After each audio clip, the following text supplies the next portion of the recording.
They appear around the globe. Unidentified objects streaking across the sky. Wow, look at that. Home video cameras capture it all. But why do these supposed UFOs keep appearing in the same places? Mexico, Brazil, even United States nuclear bases. Is it a coincidence? Or are these places, these events, proof of UFO hotspots?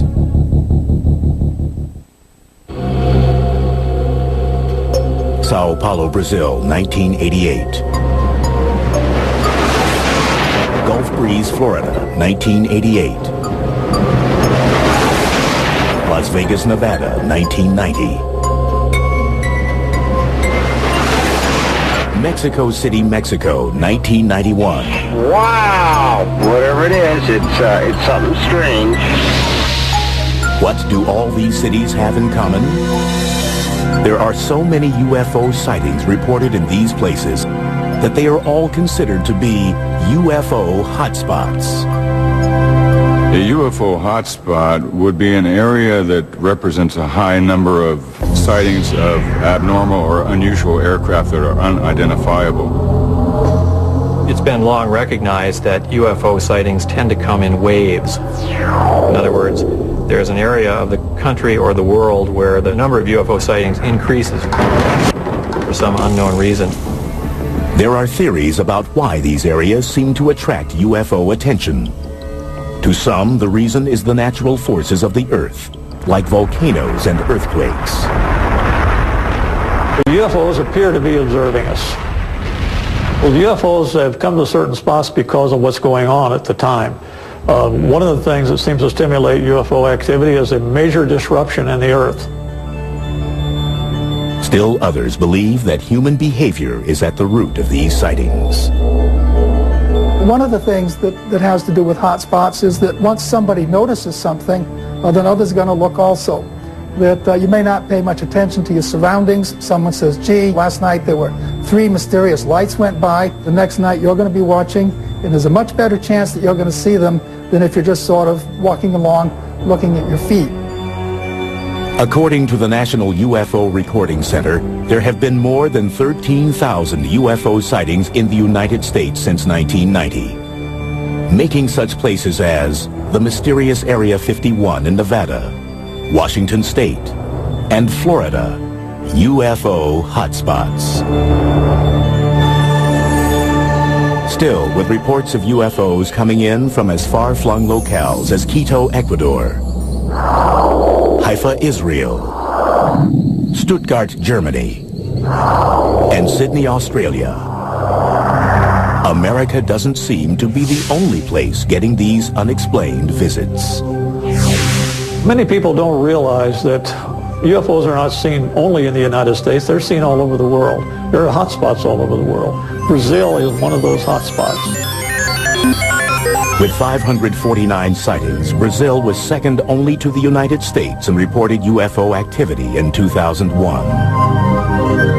And unlike America, where UFO reports are traditionally met with skepticism, Brazil has a strong tradition of accepting UFO sightings and even publicly conducting government investigations. Generally, South American countries are more open to this type of thing. There are other cultures that are more tolerant of people's perceptions, their emotions. They're more open to events that may be part real, part mystical, and they do not have the same strong norms, you might say, against reporting unusual paranormal kinds of experiences. We also have to think in terms of the kinds of religions that predominate, in that if you have religions that make opportunity for saints and angels and things like that, the idea of powerful visitors from afar is, I think, much more easy to accept. October 15th, 1957. Brazil is the location for one of the world's first accounts of an alleged alien abduction. Antonio Villas-Boas was a young man. He was driving a tractor in a field. He claimed he saw an object come down out of the sky and land nearby. He was greeted by aliens taken on board, washed off with some kind of a substance that smelled very badly to him. He made him vomit. And he later thought maybe that might have been something like a disinfectant or the like. While he was in this enclosure, a female alien type came in and had sex with him.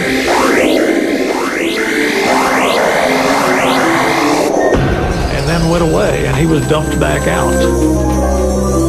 To many, this seems like an outlandish story. But V.S. Boas' reluctance to profit from the incident lends the tale an air of credibility in many quarters. And several months after the incident, the story gets some scientific backing when he is diagnosed with radiation poisoning.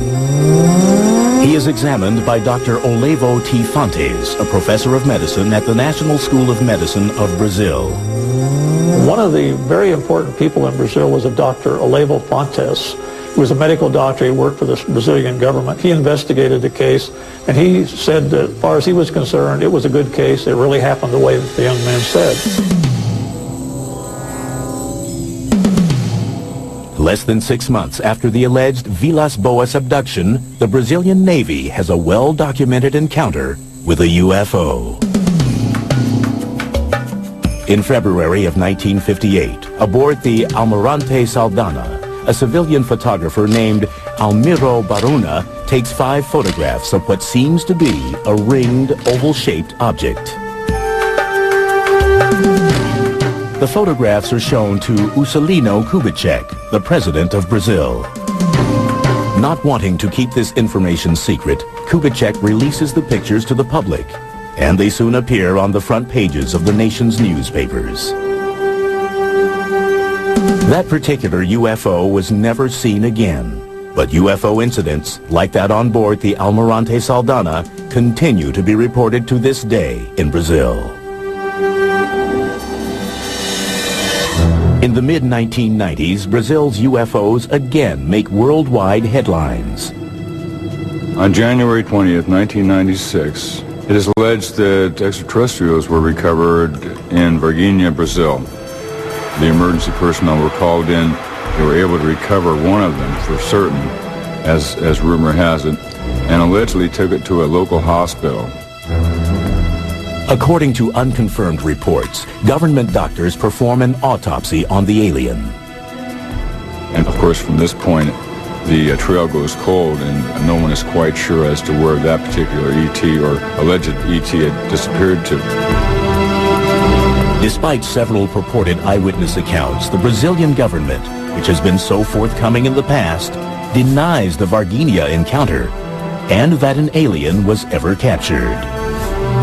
Everything that was in any way connected with this sighting somehow vanished. Ironically enough, after this creature was allegedly recovered, there was a high number of UFO sightings in the area. While most experts doubt the veracity of the Varginha ET incident, the long persistent history of UFO sightings in Brazil is harder to ignore. One curious theory proposes that the ongoing destruction of the Amazon rainforest may be attracting extraterrestrial attention. If you were to look at Brazil from space, Atlanta for CFA-CP. you would see that a vast area of that remote land is on fire. They're burning off the rainforest. That's changing the whole ecology of the planet. If you were observing a planet and what's going on there, you would definitely want to look at Brazil. And that seems to be the case.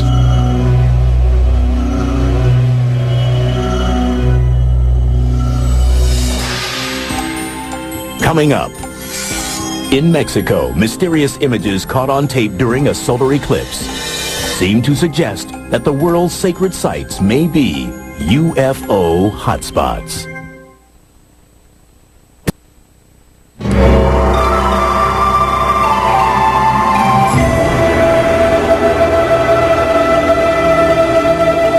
Mexico is a land with a sacred past, a land dotted with pyramids built by the ancient Mayans and Aztecs. Monuments to the gods, still standing hundreds of years after their makers are gone. Could the sacred energy that permeates these buildings be attracting otherworldly visitors and making Mexico a UFO hotspot? There are areas around the Earth known as sacred spots. And these areas have been known for a large number of sightings of abnormal or unusual aircraft that are unidentifiable. July 11th, 1991, in an event predicted hundreds of years earlier by the Mayans. The longest solar eclipse of the 20th century shrouds Mexico City in midday darkness. Millions of people look towards the heavens, many armed with their video cameras. But their cameras capture more than they expect. People all over the city, Mexico City, were taking videos. And they were getting things that weren't the eclipse. They were getting strange things flying around in the sky. Nearly 20 different people scattered across the city videotape what appears to be a saucer-shaped object floating above the horizon. Theories surface as to what the strange object may be. Once the moon passes directly in front of the sun, of course, it gets quite dark, and you start to see the stars, you can see the bright planets, you can see Venus or any other bright star or planet that happens to be above the horizon at that time. Undoubtedly, that's what a lot of people were seeing. But when all of the different videos shot from multiple locations around the city are analyzed, the images seem to show Venus and the mysterious object as clearly separate entities. Some experts offer another theory. Perhaps the phenomenon is the result of the video cameras themselves, as Mexico's emergence as a UFO hotspot coincides with the proliferation of affordable home video recorders.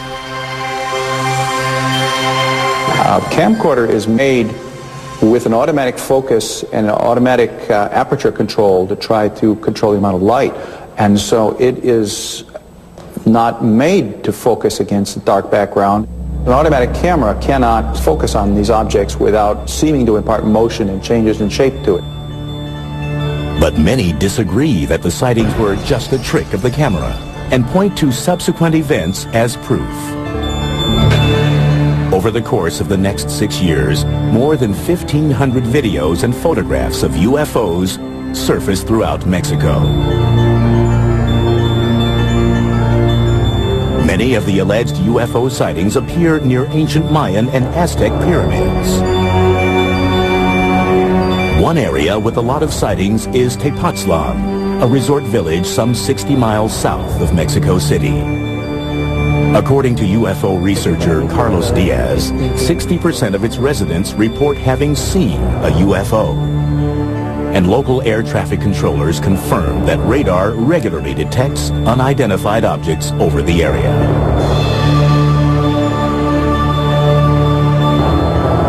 Tepoztlan is chiefly known for its ruins of a 14th century Aztec pyramid.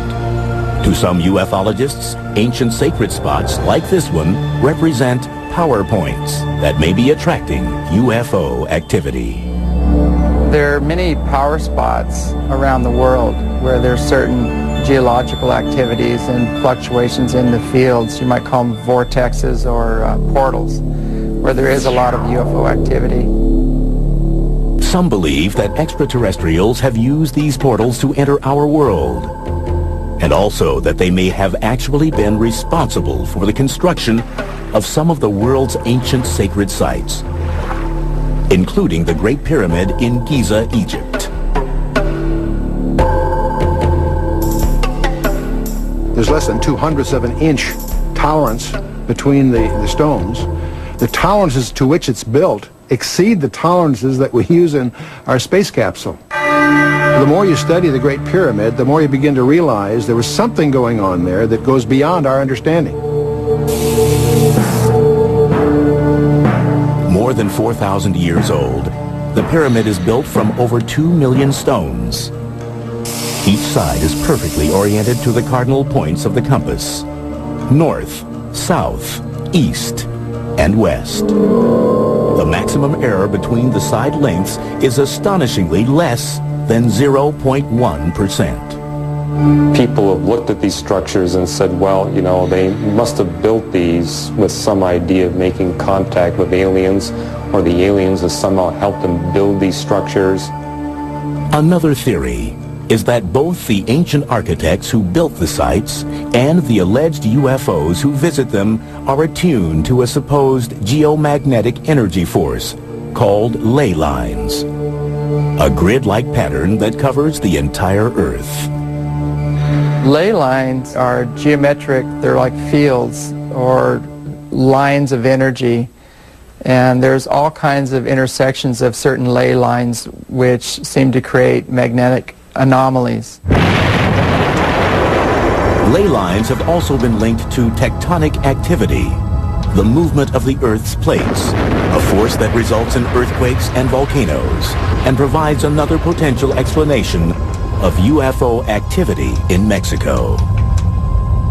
One of the reasons I believe that Mexico City is indeed a hotspot for unidentified flying objects is due to the volcano that's near Mexico City, where large numbers of legitimate unidentifieds have been filmed.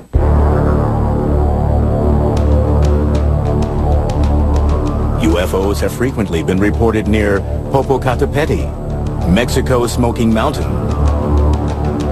They've been keeping a camera on that mountain ever since it started erupting, and they've been finding in those pictures very clear disc-shaped objects. Now, some people have tried to explain them as rocks that are blasted out of the volcano, and they take an aerodynamic flight path and look like there's something flying when they're not. That's pretty hard to believe when you see the direction they actually go. They come down and toward the mountain rather than going up from the mountain. Why would UFOs hover over volcanoes? One theory proposes that high levels of hydronium ion, also called H3O, are typically found in places with increased geological activity, like volcanoes. H3O has an extra hydrogen atom in it, and that extra hydrogen atom can be split off and used as hydrogen fuel or for energy. And it's in the splitting of this extra particle that you can create a fusion effect. It's possible that these UFOs may be harnessing this type of energy for their systems to perhaps propel themselves through the atmosphere. So perhaps UFOs are interested in Mexico more as an intergalactic gas station than for its sacred ancient structures.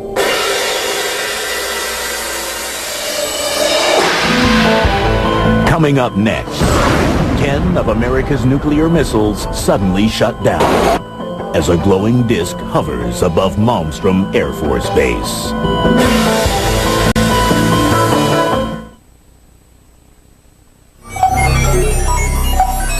As the control center for some 221 Minuteman intercontinental ballistic missiles, Malmstrom Air Force Base near Great Falls, Montana, is an essential part of the nuclear arsenal for the United States.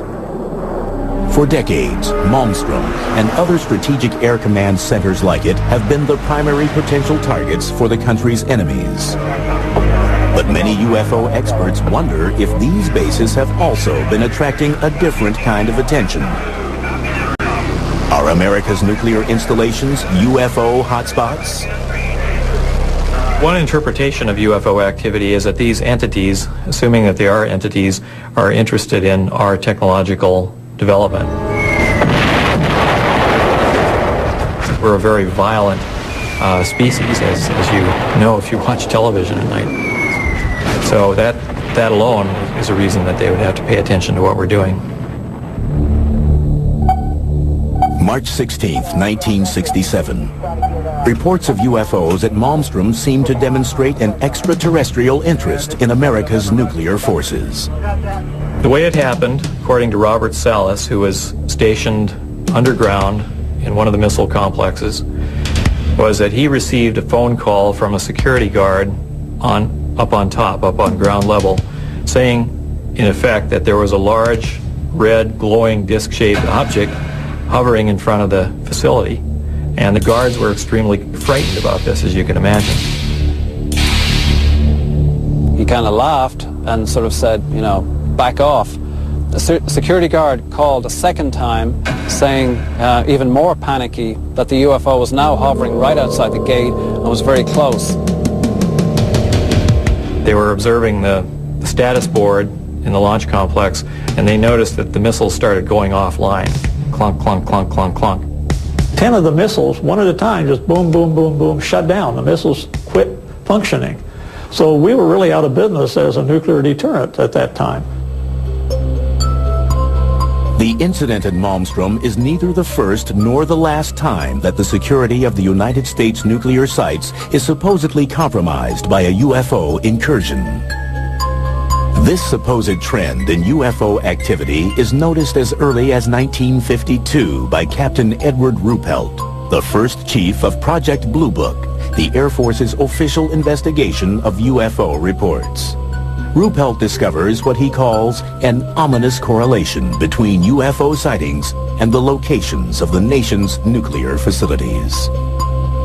If you're in the military and someone is displaying an interest in your strategic capabilities, it's an alarming situation. It raises national security questions. A lot of investigation went on to determine what could happen. The Boeing company that was responsible for some of the equipment was involved. The U.S. government was involved in investigations. The actual reason for so many missiles going down simultaneously was a big puzzle. They found absolutely that an EMP, an electromagnetic pulse, may have fried the electronic workings in the missiles. However, there was no attempt whatsoever to relate the EMP, the pulse, to the presence of a UFO outside. In fact, the presence of the UFO out on the perimeter was dismissed as hearsay. We have no hard evidence that there really were any UFOs there. Nobody got any clear photographs or videos or anything like that. We just have somebody's perception that they went out and they saw a light in the sky. But the source of the EMP, a radiation wave that disturbs the function of electronic equipment, remains undetermined. And the government has never explained why so many missiles malfunctioned at the same time. It's important to bear in mind that these missiles are designed to be independent systems. So if you do something to affect one missile, it won't affect all the other missiles because they're totally separate. So whatever caused this event was able to shut down a whole variety of missiles that were spread around a large geographical area around the launch control complex. Fewer than 10 years later, 5 Strategic Air Command bases, including Malmstrom, are placed on high priority alert as a result of repeated reports of UFOs over nuclear weapons storage systems. In 1975, right along the northern tier frontier, in many of the different Air Force bases, Falconbridge in Ontario, Canada, Loring Air Force Base in Maine, Woodsmith Air Force Base in Michigan, Minot Air Force Base in North Dakota, and Malmstrom Air Force Base in Montana, all experienced a series of unidentified objects. Some of these were explained away as helicopters, some of them were explained away as unidentified aircraft, some of them were called UFOs, but the general theme was that Air Force space was being violated at random by a series of aircraft that should not have been there. At each of the bases, official logs record eyewitness accounts of the UFOs, and they are tracked by radar as well. In each case, the UFO reportedly hovers above the base, specifically the weapons storage area, for up to 40 minutes. All attempts to intercept or positively identify the UFO from the ground or with fighter jets in the air fail.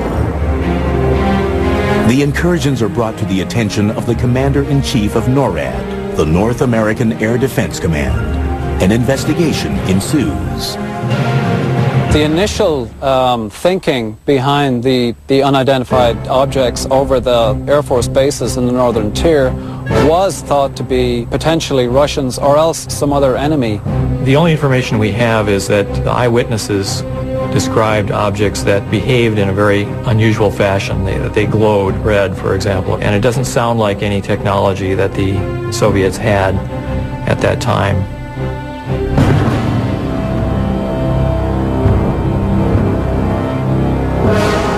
Another theory is that the UFO incursions were a type of readiness self-test to check the security of the bases in the event of an attack.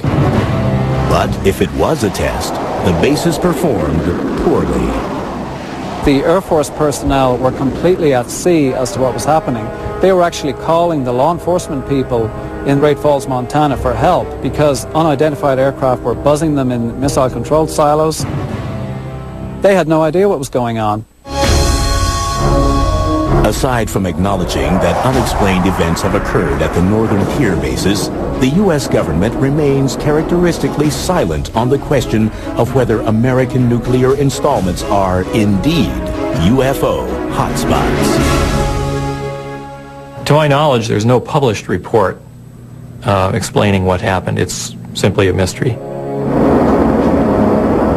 And as far as the government is concerned, it can remain a mystery. According to the Air Force fact sheet on UFOs published in 1996, no evidence has been presented to indicate that further investigation of UFOs by the Air Force or other government agency is warranted. But for some, the base sightings are not quite as open and shut a case as the government would have us believe.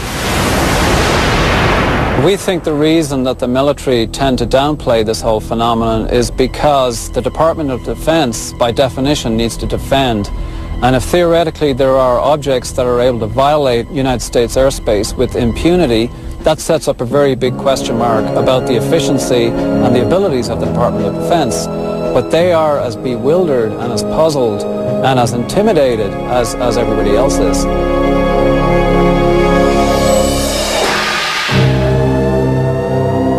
Coming up, amazing photographs and multiple sightings in Gulf Breeze, Florida divide the UFO community.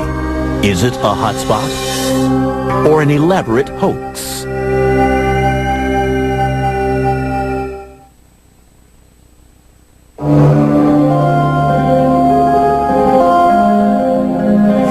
It's November 11th, 1987, and Ed Walters, a building contractor in Gulf Breeze, Florida, is about to experience the UFO phenomenon firsthand. As he would later recount, Walters looks up from his desk and sees what he believes to be a UFO.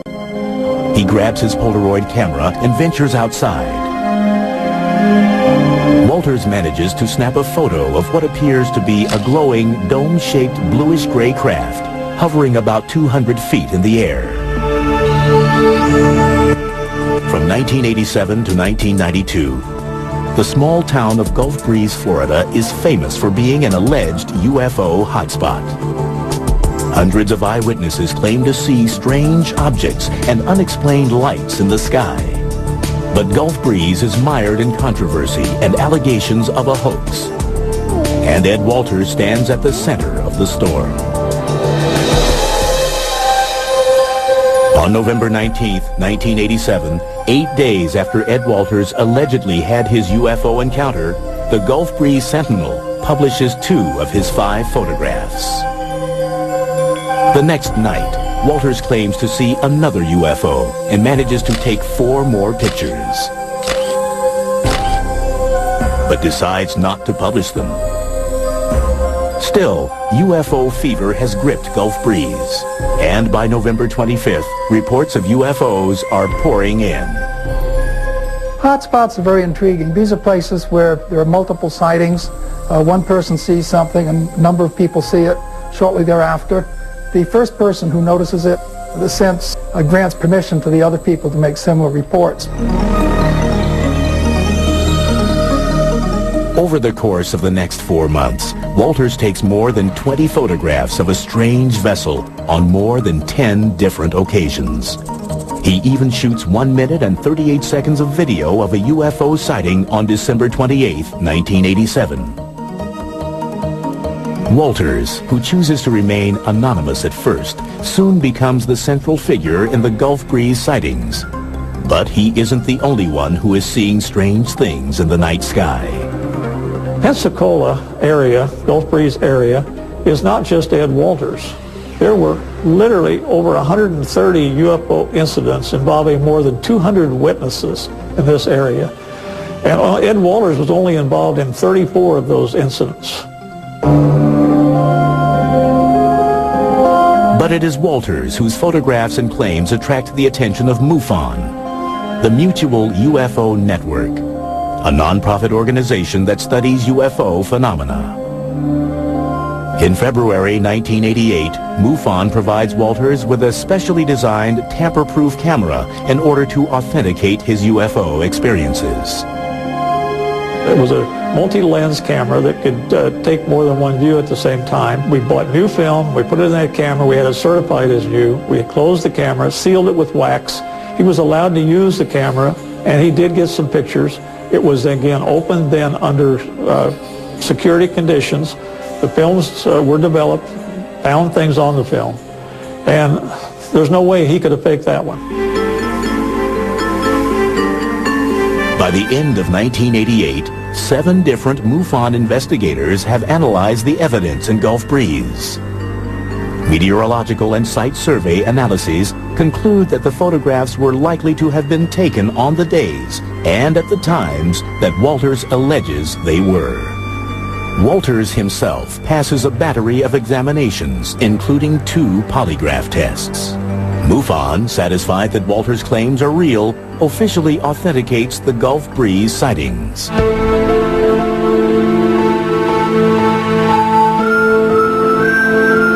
But in 1990, new doubts surface regarding the Ed Walters case. First, a model that resembles the UFO in Walters' photographs is found in the attic of his former residence in Gulf Breeze. Then, in July of that year, a teenager named Tommy Smith alleges that he witnessed Ed Walters faking the UFO photos. MUFON begins an investigation in a skeptical stance. Just like any private investigation or any police investigation, we go about it the same way. And like in any crime case, if more evidence comes along, we'll reopen a case. And we did reopen the case in Gulf Breeze because of Tommy Smith's allegation that Ed Walters had hoaxed it.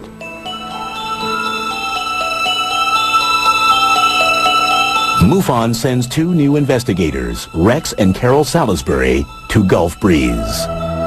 The Salisbury's findings indicate that Ed Walters doctored the photographs, particularly one called Photo 19, that shows the reflection of a UFO on the surface of a road. The Salisburys believe that the photo was most likely made by using a small model and double exposure. But their conclusions are rejected by MUFON.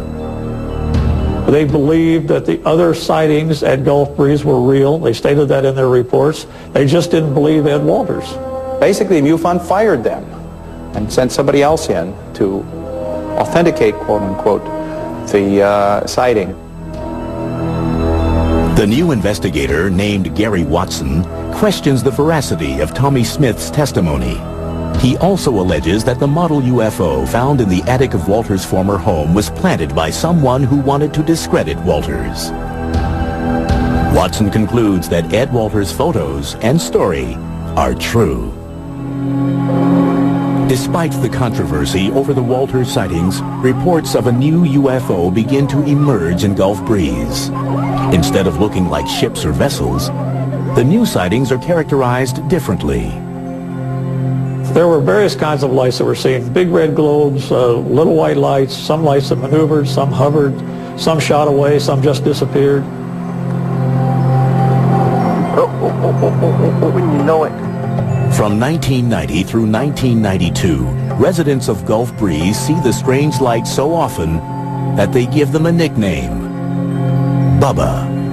They organize sky watches, and by 1992, there are 170 recorded UFO sightings of Bubba.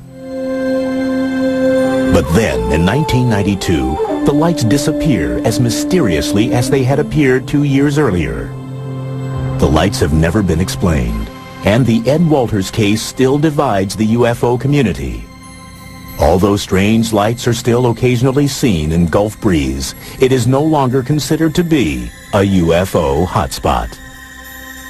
Whatever supposedly was going on in Gulf Breeze, it's not going on anymore.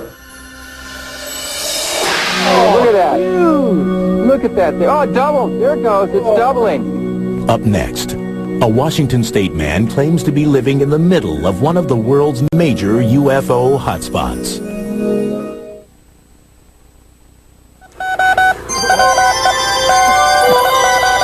Winter 2002. Deep in the Mojave Desert, an alleged UFO hotspot, a flashing light beams a hopeful Morse-coded message to the stars. Hello, we are peaceful. Dr. Colm Kelleher and his colleagues at the National Institute of Discovery Science, or NIDS, are searching for signs of intelligent life in the universe. Armed with a light-gathering telescope, an electrospectrometer to analyze the light, and geomagnetic sensors to measure radio and microwave emissions, Dr. Kelleher hopes to amass physical data to prove, beyond a scientific doubt, that UFOs exist. The primary focus is to try to get physical data with respect to UFOs, and I think only a person who's been working in this field for quite a while would appreciate the absolute difficulty in getting physical data on UFOs, because you never know when they're going to appear, you never know how long they're going to stay, and you never know why they would appear in a particular place.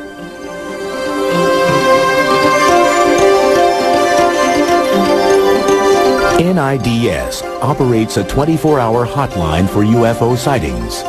And although 95% of the accounts turn out to be IFOs, identified flying objects, like airplanes or weather balloons, there is still the 5% that defies explanation.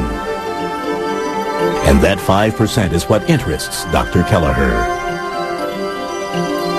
If we got a series of reports, say in the last 5 or 6 months or even a year, from the same area, same location, different eyewitnesses that appeared to corroborate, we would take those reports seriously. And one alleged hotspot that is raising some serious questions in the UFO community is the Yakima Mount Adams area in southeastern Washington state. The Yakima Indian Reservation in Washington has the appearances of being a UFO hotspot for many years. UFOs have been reported from the fire towers, from rangers, from people camping, that sort of thing, over and over and over. James Gilliland is the owner of the Sattva Sanctuary, a UFO-friendly spiritual retreat located nearby. He claims the whole area is rife with UFO activity. The sanctuary here is located right at the base of Mount Adams, next to the Yakima Reservation, and it has over 100-year history of recorded UFO activity. Well, I'd say this is probably one of the major hotspots in the world right now, because it's almost nightly that we see at least 1 or 2, if not 15 to 25 UFOs flying in the area. Gilliland and fellow seekers gather regularly in the summer months for sky watches. They play music and meditate and wait patiently for UFOs to appear.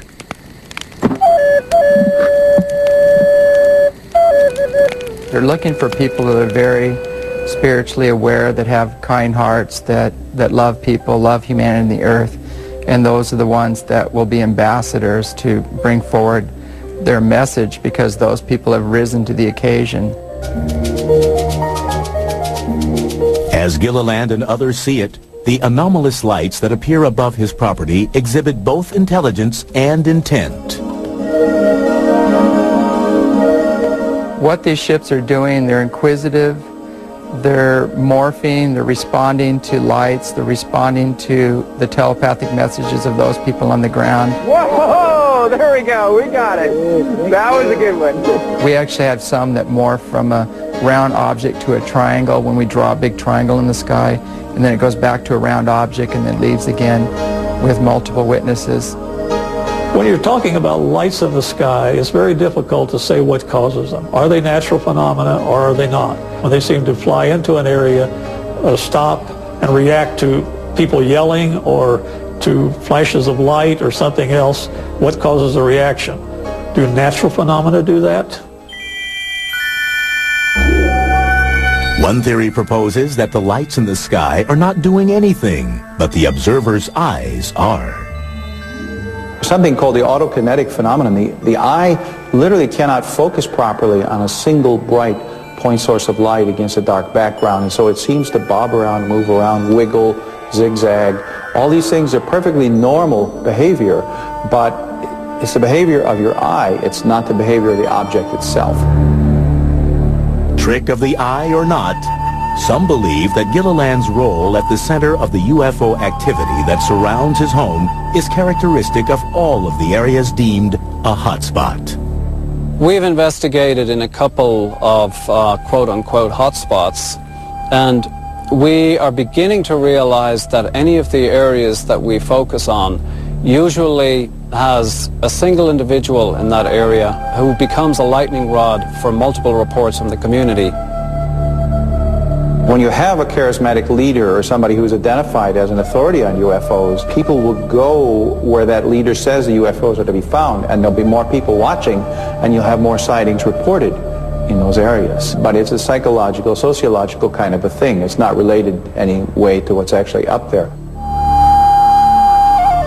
The major portion of people that are coming here are more aligned to trying to understand the experience on a more spiritual nature, but we do have a lot of, we call them looky-loos, that are coming just to try to see one.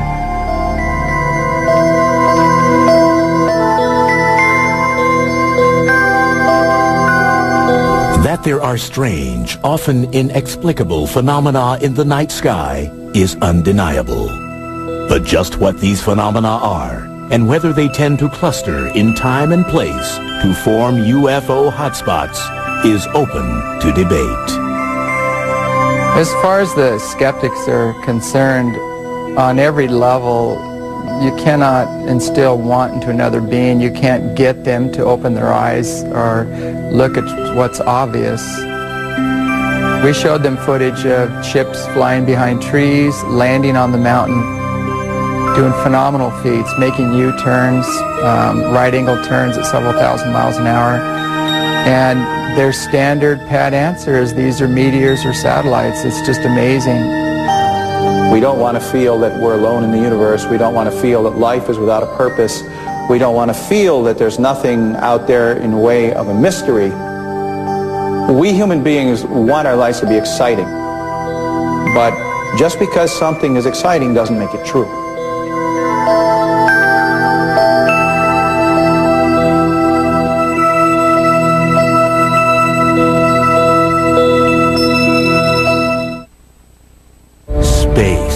The final frontier. Will we ever colonize it like we do in the movies? What are the dangers that lie in wait for us? Join us for an entire weekend as we separate science fiction from science fact. Final Frontier Weekend. Tonight at 8 p.m. as only the History Channel can bring you.